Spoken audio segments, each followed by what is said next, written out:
Migration from the countryside to the cities is a major challenge for Sweden. House building will need to double by 2025 to meet the acute housing shortage. At the same time, greater urban densification must not lead to any deterioration in quality of life, greater segregation, or unsafe living environments for inhabitants. However, let us begin at the beginning.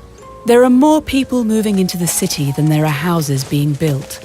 That puts great pressure on politicians, city planners and officials who need to resolve the situation. They therefore decide to build houses in a green area. A decision that immediately leads to conflict with the residents in the area. Some think the houses are ugly, others want to protect the environment, a third group believes that building could lead to the area becoming more segregated.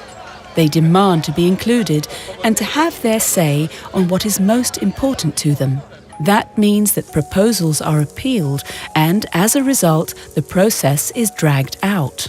After a public consultation and extensive discussions, the municipality pushes through a slimmed-down proposal. There will be an apartment block in the green area. Everyone loses. The value of the green area is lost, the environment is changed, and there are nowhere near enough apartments. Urban development is based on openness to change, economic and social conditions, and the ability to distribute power. In other words, a municipality needs to evolve and change, but at the same time, it must take into account its citizens and such issues as care, migration, culture, and education.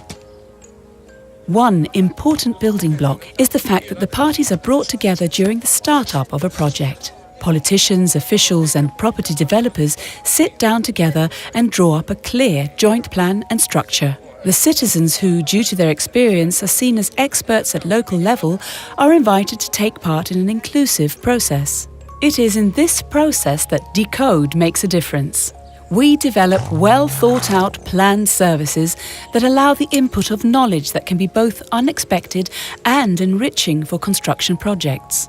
We aim to be inclusive at an early stage and to create a balance of power in order to avoid conflicts of interest that can throw a spanner in the works for the project. We refer to these as co-design and interdisciplinary service design.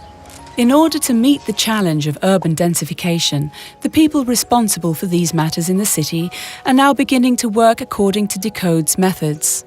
Politicians, officials and citizens collaborate with the aid of sketches, maps, photos, movies and games. They create a joint platform for dialogue. Conflicting desires are brought to light. They are discussed between the parties and negotiated. Cooperation takes place systematically and participants understand their own, each other's and the city's needs.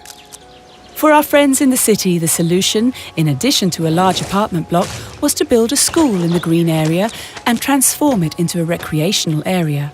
Paths are being laid for walking and cycling in the area, and trees are being planted so that the area becomes more accessible due to the proposed solution.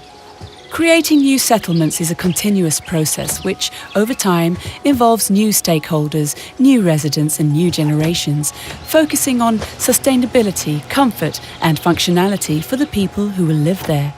You and I and the generations that come after us.